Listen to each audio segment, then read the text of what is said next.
Sio, o Siwa Nagadewa. Welcome here to my home here in Kingfisher Acres, Oklahoma. My name is Choogie Kingfisher, and I will be your storyteller for the day. It's been a while since I've done storytelling, and so this is a wonderful treat for me as well. And I just want to say thank you to Tulsa Public Libraries for giving me this opportunity that I can come and even in this time be able to share my stories. I'm a Kituwah Cherokee storyteller. I am a 2019 Cherokee National Treasure, and so I've been bestowed great honors, but the greatest honor is for my elders to trust these stories with me. And so today I want to share a few of my favorites. You see my table here. I've got several things that whenever I do storytelling, a lot of times I set my table out and just look at my table and say, this story sounds like a good one today. And so today I want to tell you again, as I said, some of my favorites and maybe some new ones too. I know a lot of stories, but I haven't told those stories. And so today may be a treat for you as well. So with that, let's go ahead and get started. When I first started doing this, I asked, of course, my grandparents, my granny and my dudas. I asked aunts and uncles, and of course, I asked my mom and dad. Now, Mom, she always had wonderful stories, and my mother, she was quite animated, as was my grandmother. And so a lot of the stories that I have surround that part of the family. But there are other parts of the family that gave me different types of stories. You see, in our Cherokee world, we have stories that maybe talk about our travels that we had whenever we were placed on this earth in the very beginning. Talks about when we were here or when we were there, how we ended up in the Smoky Mountain region where history finds us. And so there are other stories like the why stories, telling us why this or why that. A lot of times those were told to the young children because there's even today that question of why does this exist, or why is this color, or why is this animal this color. And so those are our why stories. We've also got stories that talk about characters. We have stories that talk about our little ones. We have stories that encompass almost every aspect of the world that you see around you today. And so when I asked my dad, I said, Pop, tell me a story. My dad, he sat there and he thought for a few moments and he said, I don't know any. Now, that was hard to believe because the granny and Duda that told me all those wonderful stories, one of them was his mom and dad. And so I thought to myself, they told me stories, but they didn't tell you. I said, Pop, when you remember, you tell me. It was almost 10 years later. And my dad, he asked me, he said, should you remember that question that you asked me? Oh, there had been 10 times questions over and over. And I thought to myself, Paul, I've asked 1,000,000 questions. He said it was about the stories. Oh yeah, now I remember. Do you have one for me? He said, I have one for you. And so we took off driving. You see, many times driving is the best time to share stories. He said, this is a story that your grandma and your grandpa told me when I was a young boy. And he said, it took me a long time to remember everything, but I believe I have everything. And so today, I'm going to say the same thing. I believe that I have everything. And many times these stories, they have a life of their own, and some parts they'll leave out, and some parts a little bit more exaggerated. So we'll see how the story goes today. One day as G-Stu, the trickster rabbit, was walking down the path, he was enjoying the day, and he happened to look up. And when he looked down the path, there was Wayang, the wolf. Now, we all know that rabbits and wolves don't get along. And so Rabbit, he hunkered down and he thought, well, maybe Wayang didn't see me. And so he waited and he looked around and he made sure that Wolf was nowhere to be found. and he took off running. Oh, he was running so hard and so fast, trying to get away, hoping that Wolf hadn't seen him. And Rabbit ran so far and so hard that his sides began to hurt. Have you ever ran that hard and that fast? I have too. Rabbit, he stopped to take a breath. And as he was standing there, someone or something tackled him. They rolled upon the ground, and Rabbit, he was wondering, he began to scream, say, "Hey, what's going on? What's going on?" And as they began to tumble, by the time Rabbit figured out where he was at, all he could see were sharp, white teeth. The Rabbit said, wait a minute. And the Wolf pulled the Rabbit back and said, "Oh, gee, Stu, be quiet because I'm hungry." And the Rabbit said, wait a minute. He said, "Let's talk this out." The Wolf pulled the Rabbit back, held him by his ears. He said, "Oh, gee, Stu, tell me what you want because I'm starving to death. It's been days since I've eaten. It's been weeks since I've eaten. I just want to eat. Now hurry up and talk." The Rabbit said, "Why, Jan, look at me. I'm just skin and bones. If you eat me, you're going to choke." The Wolf, he stopped just a little bit. He said, "What do you suggest? Because I'm starving to death." The Rabbit, he was blessed with a very quick mind. And so as he was thinking, he looked at the Wolf. He said, "Why, Jan, what is your favorite food?"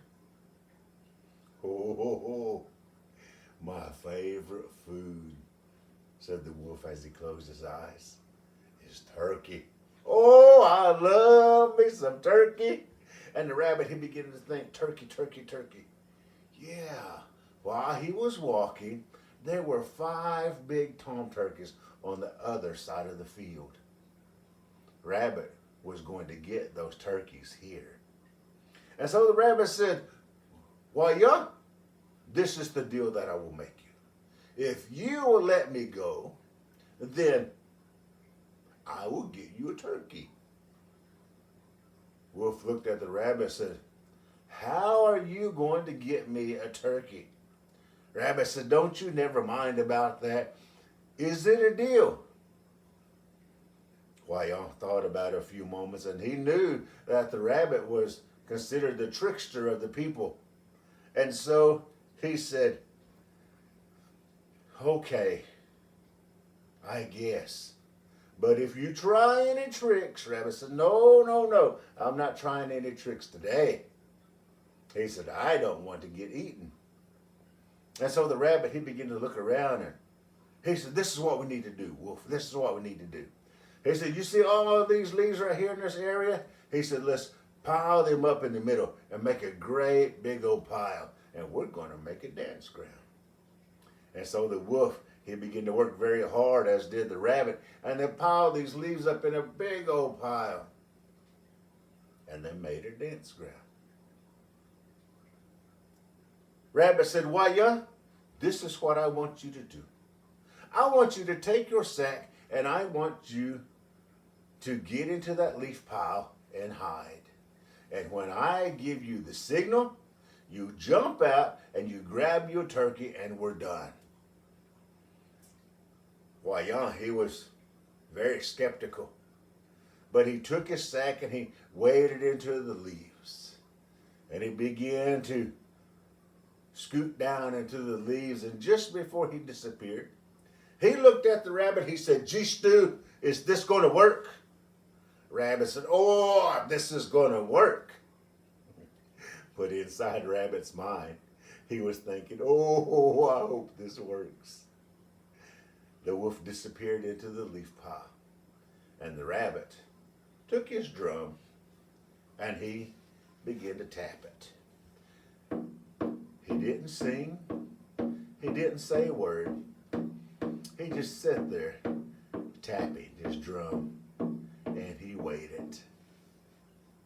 Pretty soon, over the hill came those 5 big turkeys. "Oh, gee, Stu, it is you." I told the boys, listen, I hear G Stu's drum. Maybe he has a new song. Maybe he has a new dance. Gee, Stu, do you have a new song? Do you have a new dance? Oh, you know, us turkeys love to dance. Gee, Stu, he began to smile. He said, oh, I have a new song. I have a new dance. This is the way that we're going to do it. He said, you see this dance ground? I made this just for you. He said, whenever I begin to sing, you're going to begin to dance around this leaf pile. And when I get to the end part, he said, you're going to jump up and down with your eyes closed. With our eyes closed, said the turkeys. Why would we dance with our eyes closed? Rabbit said, that's the way the dance is done. If you want to dance my dance, you dance it my way. Okay, okay, said the turkeys. We were just asking. Let's dance, said the turkeys. And so Rabbit, he began to sing. Call again, he suya, dinya li li, dinya li li. Call again, he suya, dinya li li, dinya li li. And the turkeys began to dance up and down with their eyes closed. Yee! And the wolf jumped out, grabbed the turkey by the neck, and shoved him into his sack. Rabbit thought he was done, but the wolf jumped back into the leaf pile and held up one more finger before the other turkeys opened their eyes. Rabbit shook his head. He knew that he was in quite a predicament, but he would go ahead and sing one more time. The turkeys opened their eyes and saw that their brother was missing. Rabbit said, oh, he danced so hard, he said his legs were hurting. He will meet you at home later. The turkeys were satisfied with that answer as they began to dance again. Kalagin, hiya suya, dinya li li, dinya li li. Kalagin, hiya suya, dinya li li, dinya li li. Oh, they were having a wonderful time. The turkeys, they were smiling, they were giggling, and they were talking. But oh, they were dancing so hard. And Rabbit, he almost didn't want to stop. He enjoyed watching them dance too. Rabbit got to the end part, and the turkeys began to dance up and down with their eyes closed. Yee! Said the rabbit. The wolf jumped out of the leaf pile, grabbed a turkey by the neck, and shoved him into his sack. But just as he was doing that, the other turkeys opened their eyes and saw what was going on. With one step, they took off flying and disappeared off into the woods, afraid that Wolf was going to try to catch them too. Today, whenever a turkey sees you, he will take that one step or a couple of steps and take off flying and disappear into the woods, thinking that you're the wolf and you're going to catch him and put him in a sack. Wolf stood there with two turkeys in his sack. Oh, he was mighty happy. And he looked at the rabbit. He said, "Gee, Stu, today is your lucky day. You're a good singer. But next time, make the song longer." And the rabbit, he rolled his eyes and shook his head, knowing that he was a very lucky rabbit. And that maybe next time, Wolf might actually catch him. At least that's the story my dad told to me. Well done, thank you. You know, I remember stories like that. And it brings back good memories to me because my dad has gone on to be with the Lord. And when I think about those stories, I remember my dad in that good way. I can tell you what he looked like when he told me those stories. I do that with about everyone that's ever shared a story with me. And over the years, I've gathered many and I've learned many, and many of the people that have given me these stories they've gone on to be with the Lord. And so today I share those stories. This next story is one that I enjoy as well. For those of you that may not know, this is the game of stickball. Now, many times when I travel outside of our Indian Territory area, my audience will say these look like lacrosse sticks. And they are of sorts. You see, this is the game of stickball. This is the very beginning, or what I call the grandpa of lacrosse. Our traditional game, the man-on-man game, is called Ani Jodi Tereso. This game here with the sticks, we also play a game which is a man-woman game. It is a social game. And so these games today are still a very intricate part of our Cherokee world. In that beginning time, when things were beginning to evolve and the new was still there, many of the animals are the ones that brought these games and these tools to us. Again, this story is about G-Stu, the trickster rabbit. As he was strolling down the path, he heard a great commotion. And as G-Stu saw this crowd of people on the edge of the field, he had to know what was going on. And so he pushed his way towards the front. And when he got there to the edge of the field, he stopped. There out in the field were a group of young boys. As he began to watch, he noticed that there were two teams. They would take a ball and they would throw it up into the air and they would yell, "Hey!" And when it would come down, they would begin to wrestle for it. Ani Jodi. One team would get it and that player, he would take off running. But as fast as he was, it seemed the other team had someone just as fast, if not faster. They would catch him and they would wrestle to the ground, and that player would throw that ball to one of his players. And eventually make it to the other end of the field and score. When they would score, there was a great commotion, a cheering of sorts. And Rabbit, he began to get into the game. Every time the ball would get thrown up into the air, Rabbit would yell too. And everyone began to look at the rabbit. You see, there had never been any animals come and watch this game. And so as Rabbit was watching these young boys, every time the ball would go to this end of the field, there was Rabbit running on the sidelines. And the ball would come back this way and Rabbit would run on the sidelines this way. He was so excited. And then some of the boys noticed G-Stu running back and forth. Said, "Hey, let's let Rabbit play. G-Stu, no, come on. You can play on my team," said one of the young boys. Oh, Rabbit was very excited. When they threw the ball up into the air, Rabbit seemed to yell the loudest. And when the ball came down, all the boys began to wrestle for it, and there was Rabbit running around on the outside.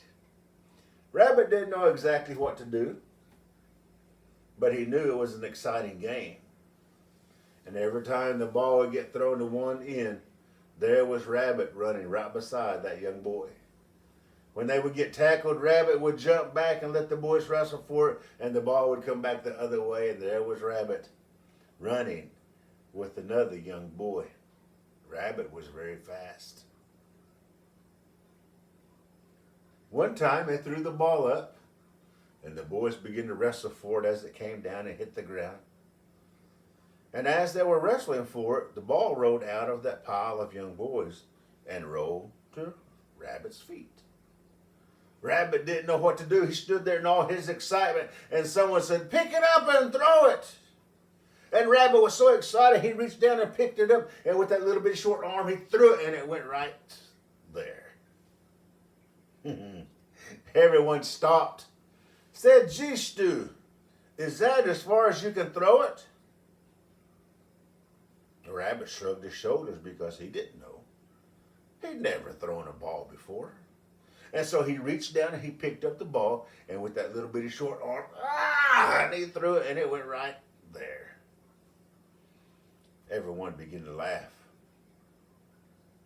They began to tell the rabbit, "Oh, gee, Stu, you are a fast runner, no doubt, but you cannot throw the ball. You go away and you just leave this ball game to us. We know what we're doing." Rabbit left the ball game, huffing and puffing, mad. And as he was walking away, he said, "I'll get back at you." You see, Rabbit was known to get revenge quite often, and many of the things that Rabbit got revenge with, we still have today, and we still utilize today. As Rabbit was walking down the path, he was still huffing and puffing about the situation. And all of a sudden, through the air, he could smell, what is that? Hey, that smells like some good soup. Rabbit's stomach began to growl. Rabbit, he began to look around and he began to follow that smell. And it led him right to town. Rabbit had gotten kicked out of town many, many years ago. And as he stood there on the edge of town, his belly growling, he said, "I really want some of that soup. But if I get caught in town, oh, there's no telling what they'll do to me. But I need to eat." And so the rabbit, he got down on his belly and he began to crawl around the edge of town. You see, rabbits, whenever they are sneaking, even today to get away from a hunter or from the dogs, rabbits will crawl. You see, they don't always hop. And so Rabbit, he crawled all the way around to where the women were cooking. And he got behind the table and hid. Oh, the smell was driving him crazy, and his stomach was growling even louder. He was surprised that no one heard him. Rabbit, he reached his hand up on the table, looking for something. And he grabbed the handle and he pulled it down. It was a spoon. Oh my goodness, Rabbit began to lick that spoon. Oh, it tasted so good that he had to have another one. He reached his hand up on the table, and just as he grabbed the handle of another spoon, someone grabbed him by the arm, pulled him up from behind the table. It was one of the women. She looked at the rabbit and said, "Gee, Stu, you know you're not supposed to be here in town." And she twirled him over her head and slung him across the yard. But Rabbit had a smile on his face as he had a spoon in each hand. When he hit the ground, he took off running, and he ran as fast as he could all the way home. He sat there outside of his home licking those spoons until all the soup was gone. Oh, his belly was so big. And he laid there miserable. Oh. As he laid there, he took a breath and he held those spoons in each hand. And he began to think. He reached down and he picked up a stone, tossed it back and forth. An idea began to form. He took those spoons and he threw the stone across the way. Hey, that's a good idea. And he reached down and picked up another.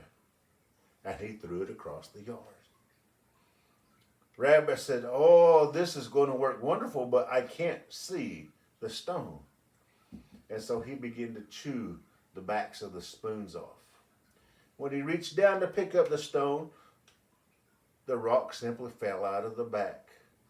Oh, Rabbit was disappointed because now he had ruined his spoons. He put them to the side and he said, "I'm thirsty. Maybe a small break will help jog my mind of what I can do. And so as he put the spoons aside, he got up and he took off walking down the trail, headed towards the creek. As he was walking down the trail, he walked into a spider web that had been made across his path.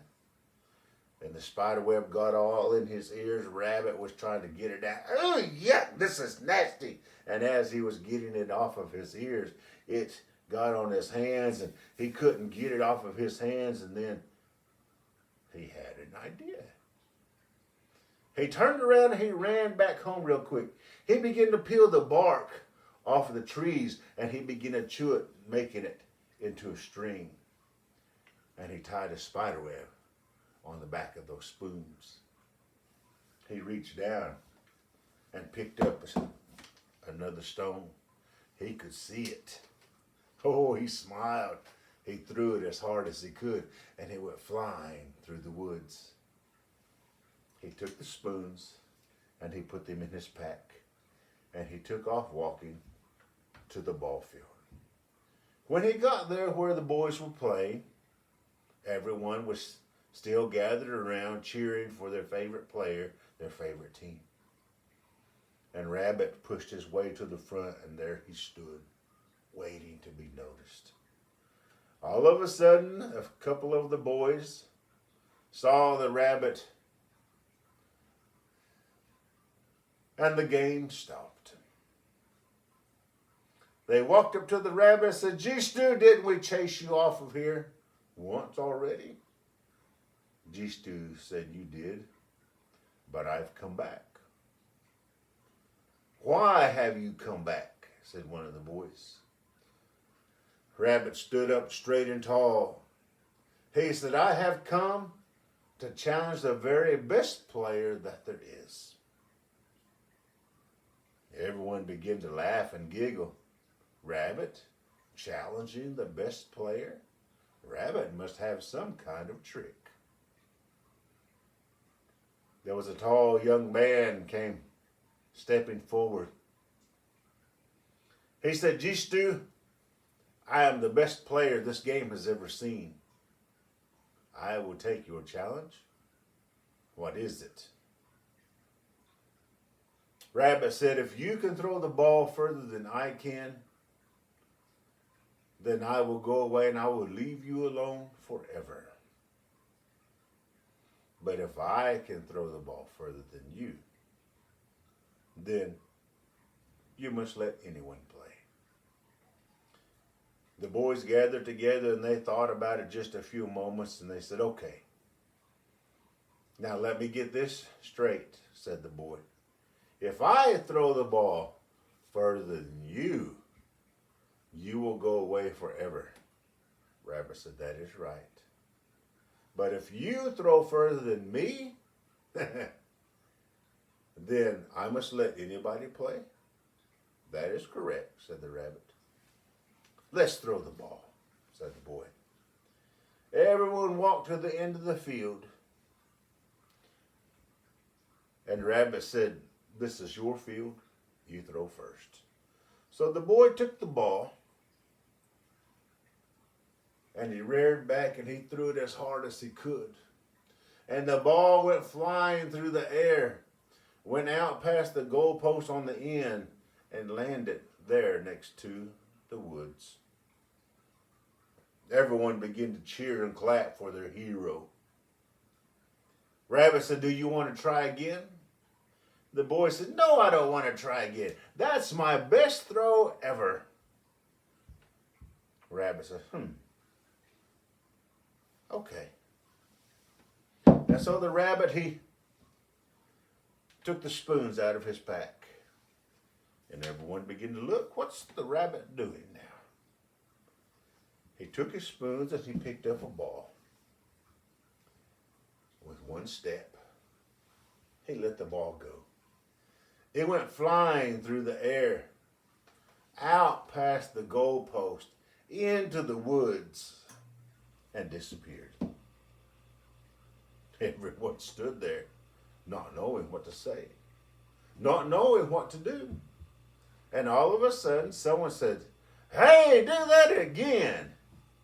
And so the rabbit reached down, picked up a ball, and with one mighty step, threw the ball.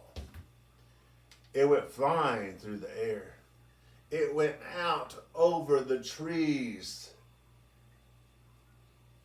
and disappeared. The old ones say the ball was never found. Many times they believe that the ball is the moon still circling this earth.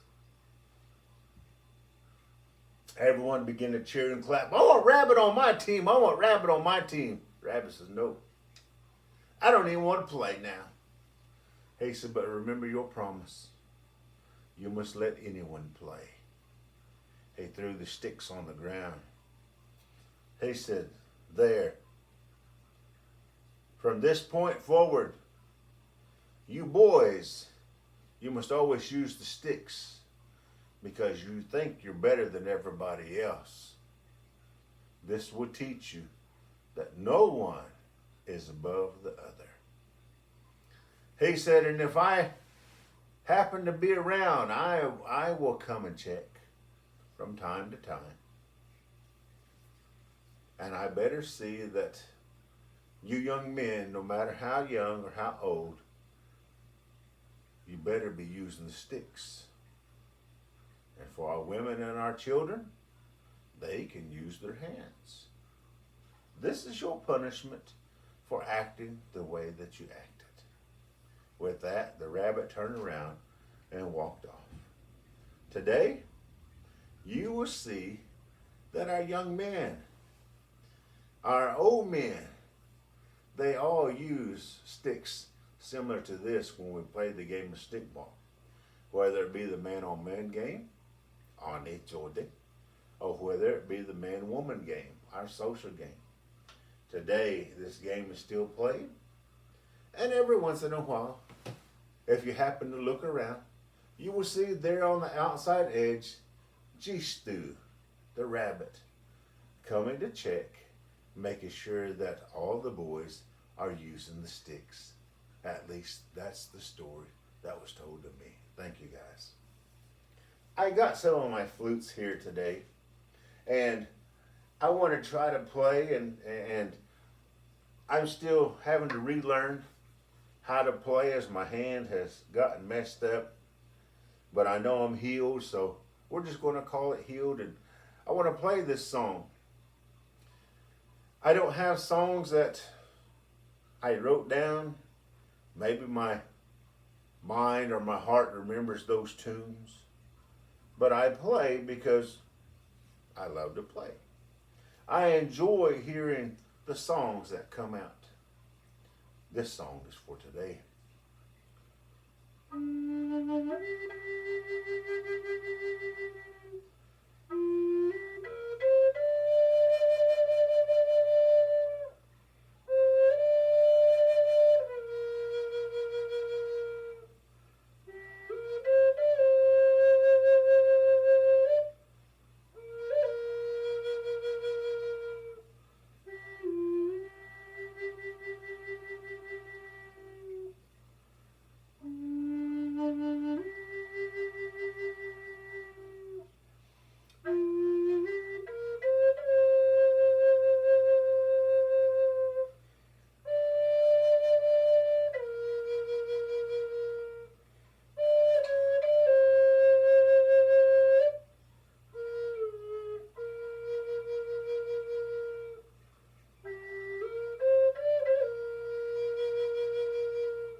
When I began this journey of storytelling some 30 odd years ago, many of the stories that my spirit wanted to tell were the animal stories. Now there are other stories like our star stories, and I share a few of those, some that I've been blessed enough to write and some that have been shared with me over the years. This one is a fairly new one in my telling. I've known it for many years, but this one is the Milky Way story. In this town, there lived a group of people that their job was to gather the corn and grind it into meal. And they would store that meal in their storehouses. One day, they woke up and they went there to the storehouses, and there was cornmeal all over the ground. Many of the baskets that they had put up were now lying on the ground. They all began to ask what had happened. And no one knew exactly, but there was a dog print on the ground. Oh, not just any dog. Oh, this dog print was huge. They had never seen a dog print that big. And so the people, they all began to discuss it. They said, I wonder where the dog is from. And so that night, a couple of men were chosen to stay up and see what was going on. Early in the morning, before the sun ever came up, out of the west, they saw a very huge dog come out of the sky. That huge dog came directly to the storehouse, sniffed around at the lock, and with one swipe of his paw, knocked the lock off and stuck his head into the storehouse. The men that were chosen, they were so afraid of seeing such a large animal that they took off running and went and hid. And the dog, he had his supper and then disappeared back into the west. They reported what they had seen, and the people, they all came together and they held a great meeting. What is it that we can do that might make this dog stop stealing our meal? If he continues to steal our meal, then we won't have enough to last us through the winter. Oh, they thought about it a few moments, and there were many wonderful and great ideas. But every time someone would come up with one, they would shake their heads. No, we don't want to hurt the dog. We just want him to stop eating our meal. And so the people, they finally settled on one idea. You see, there was one elder man. He said, I know what we can do. He says, so we don't hurt the dog, let's scare it. Everyone said, hey, that sounds like a good idea. What can we do? The elder said, get all the noisemakers that you have. Get your pots and pans and get your sticks, and let's just go and let's hide out. And when the dog comes, we'll begin to beat those noisemakers. We'll make such a loud noise that the whole world can hear. And we will scare that dog and chase him off, so that way he won't eat our meal anymore. The people thought that was a wonderful idea. They went home and they got all the noisemakers that they could. They all gathered around the storehouse and around the grinding blocks, the canoons. And they waited. And they waited. Some even almost fell asleep. They waited so long. But in the early morning hours, out of the west, came this dog trotting through the sky. Again, he came down to the storehouses and he came around the grinding blocks. He looked at what meal was lying there on the ground, and then he went to the storehouse. With one swipe of his paw, he knocked the locks off and stuck his head in and began to eat. "Now," said one of the elders. They all jumped out of the weeds and they began to beat those noisemakers, those pots and pans, and they raised such a noise that it seemed that it was heard around the world. The dog, he was so frightened that when he pulled his head out of the storehouse, he began to look around, not knowing which way to go because the noise was all around him.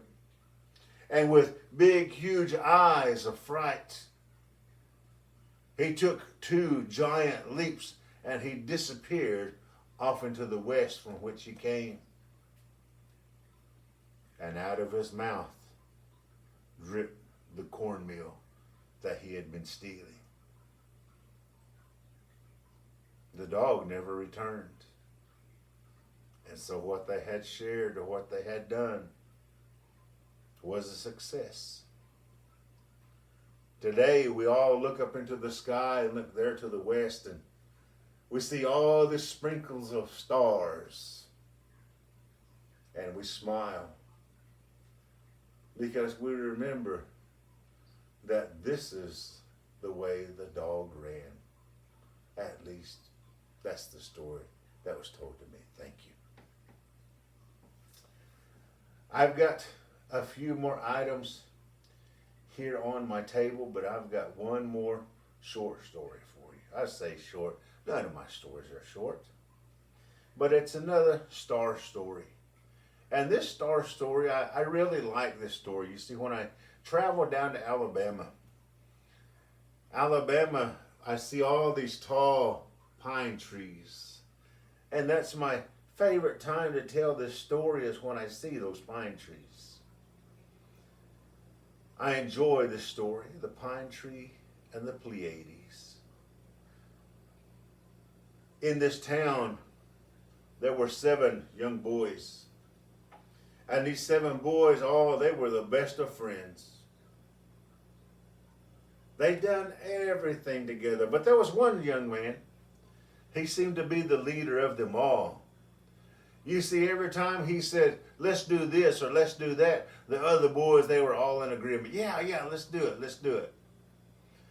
And so, every morning it seemed, before the mothers could ever assign chores, the young boys were up and off and running around.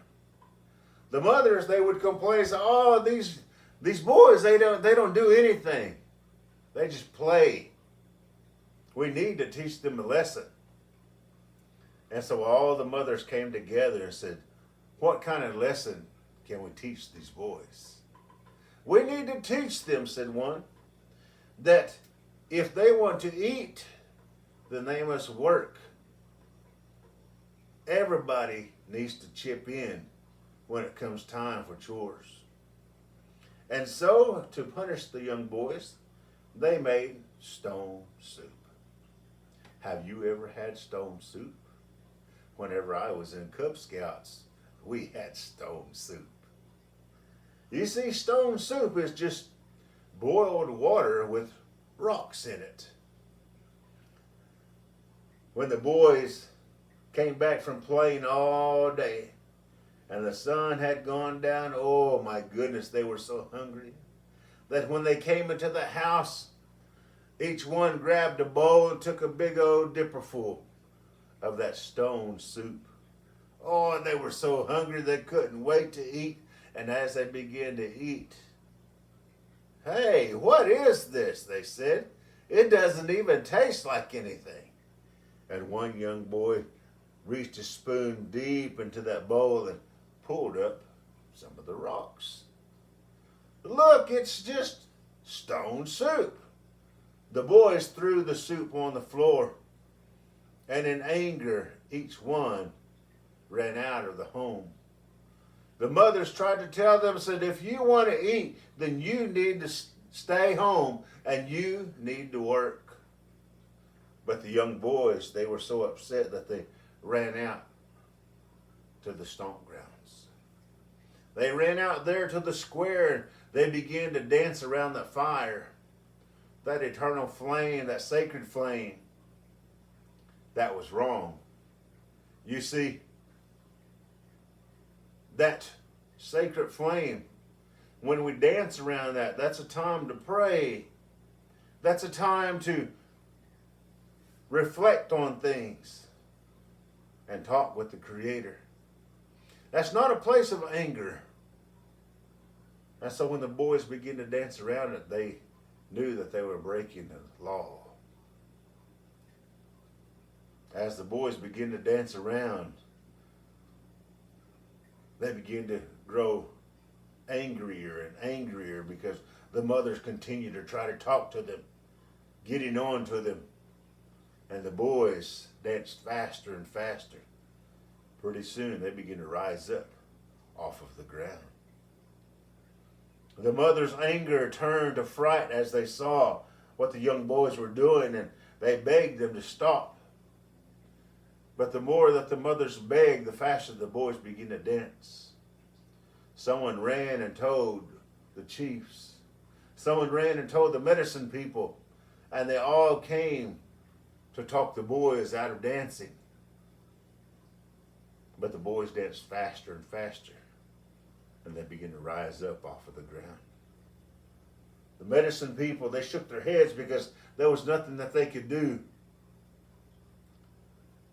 And one mother,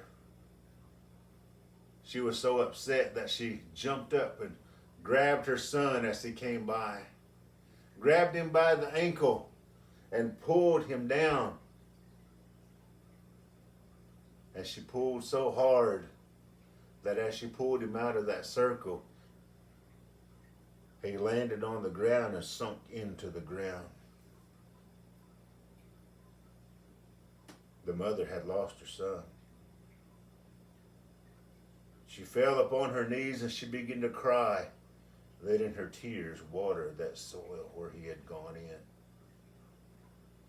The other boys, they continued to dance faster and faster until they disappeared into the sky. The mothers, they cried because there was nothing that they could do. The head men and the medicine men, they just simply shook their head. And they pointed to the sky and said, let this be a lesson to those that each one needs to take part in our chores. That when we come around this fire, we are to pray, not with anger, but with peace. When we look up into the sky, and when we look there where that boy disappeared, let us always remember.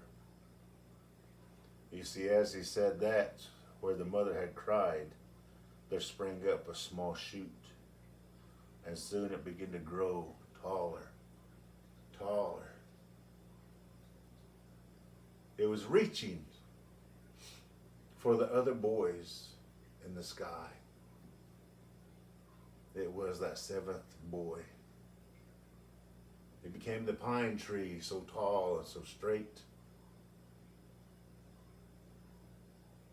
That's why whenever you look at the stars that are now the constellation called the Big Dipper, we know that those boys dancing there are also kin to the pine tree. You see, when you burn a pine tree log, pay very close attention because the sparks will begin to fly. And if you watch those sparks, they will begin to jump out. And they are little stars. They are one and the same. In the sky, you will see those stars, and they say that that boy that was the leader here on earth, the one that told the other boys what to do in the sky, he is the dimmest star because he had never learned. The pine tree and the stars are one and the same, and we still acknowledge that to this day. At least that's the story that was told to me. I hope you've enjoyed yourself here today. I've enjoyed sharing my stories with you. And until next time, you be safe out there. Well, don't. Choogie.